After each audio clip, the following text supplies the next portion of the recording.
I'm going off my plan right now because I think now is probably a really good time for you guys to be looking introspectively if you do run a photography business. So I wanted to just come here today and talk to you about business in terms of photography and intersperse my other expertise in marketing.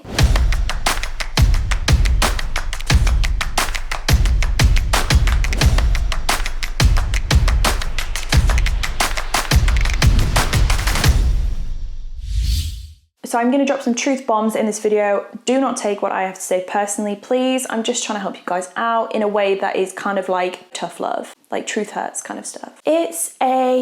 I don't want to say the term that the governments are using at the moment, but it's the truth. It's an unprecedented time at the moment, and pretty much everybody is in the same boat in terms of those who run small businesses that use discretionary/disposable income to survive. Photography does fit into that bracket. It is not an essential for life. I want to level with you guys because this is probably not going to be a short-term thing. I'm not going to tell you how to make your photography business survive the virus because I can't do that. In fact, I think if anybody's saying that they can, then that's a lie, because to be honest with you, nobody kind of knows what's going to happen next. It's all a bit unknown. But I think that it is still worthwhile doing this video, and I'm sorry for talking for too long already. There I go again. So those of you who don't know me, I was a pretty well-established, well-known portrait photographer, dog photographer a few years ago. I've moved into a different career path now, which is marketing.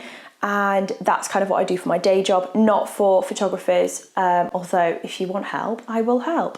But no, I do marketing for larger companies, big corporates, and so on and so forth. However, my skill set is multi-talented, and therefore I hope that I can give you at least some little nuggets of information today that you can take away and actually implement, so that when this situation is gone, you've got everything you need to skyrocket. So I'm going to start probably with the basics, because oh my gosh, I'm getting angry. I'm getting angry right now because so many photographers do not have a good brand. Like, guys, come on. You are visual people. If you do not have a good brand, and to be fair, the vast majority of us don't, that's the truth.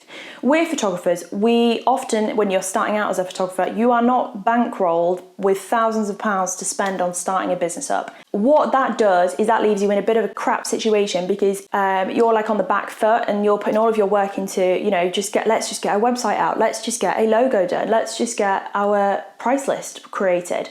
All vital, but not the most important thing. It is the most important thing about your business to have a good brand. Now, what do I mean by brand? Well, brand is how other people think of, respond to, and feel about your business.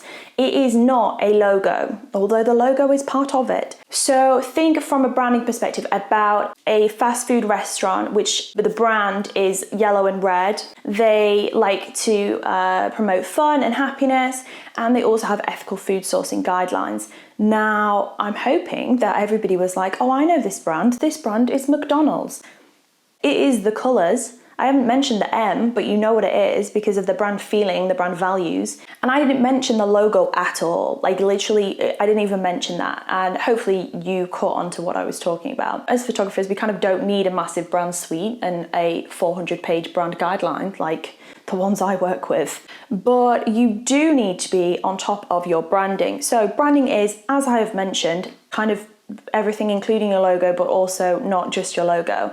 And if all you've got is a logo and that's how you're being consistent, then it's not good enough, guys. It's just not good enough. Tough love here. There is tough love here today. Sorry. So what do you need for a brand? So you need a color palette, which needs to have at least 2 or 3 different colors that should be complementary in it. You need to have fonts that you use all of the time. So a typeface, a font. You also need to have your logo. If your logo is crap, get a new one, because right now there are a lot of designers, graphic designers, who are out of work, and all of them would very much appreciate the work. Yeah, get a good logo. If you get a graphic designer, a proper graphic designer, find somebody who you trust, who other people trust, get them to do the work for you. Look to pay, anywhere in the region of like $200, I'm thinking American here, $200 to like $700 for this. But just remember that this will kind of get you that money back, because the market would generally think of your brand as being a quality brand that they trust. And that is the importance of branding. So go and get a good brand. If you don't have a good brand, go and get one. If you think your brand is good, ask somebody who knows, or just send them to me and I will be able to tell you if they are good or not. Brand, like, super important. You could be doing that right now whilst all of this is happening. The second point is websites. So I'm not going to go into this in too much detail. Those of you who know me for my other work, I do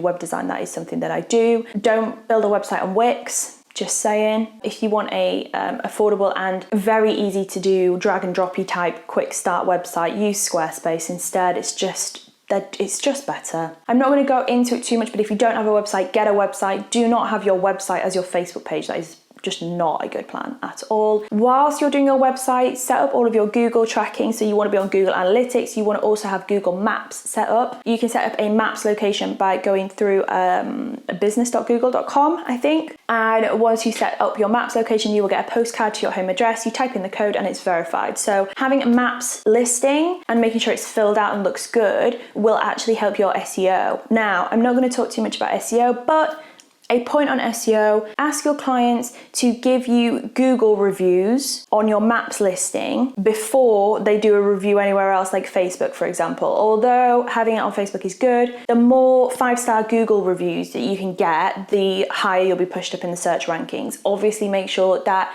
your website is keyworded well. I'm not going to go into that right now. If you want me to, then that's fine, but just not today. I'm going to give another little drop of tough love at the moment, guys. A lot of you are struggling a little bit with your pricing and your sales process. Everybody who knows me and who used to come on my training sessions or my workshops knows that I swear I literally would put my life in the hands of in-person sales sessions. So IPS, in-person sales, is by far the best way to sell products, even if they're just digitals, just to sell your stuff. So obviously in-person is not going to happen right now, but after all this is over, you're going to want to be going ahead and setting up in-person sales sessions after you've done a session. That is your reveal session. You will show the client all of the pictures that you took and edited, not all of them obviously, and then you're going to sell the pictures from that point. And from my experience, it tends to increase your income by between 60 and 90% over and above doing online sales. So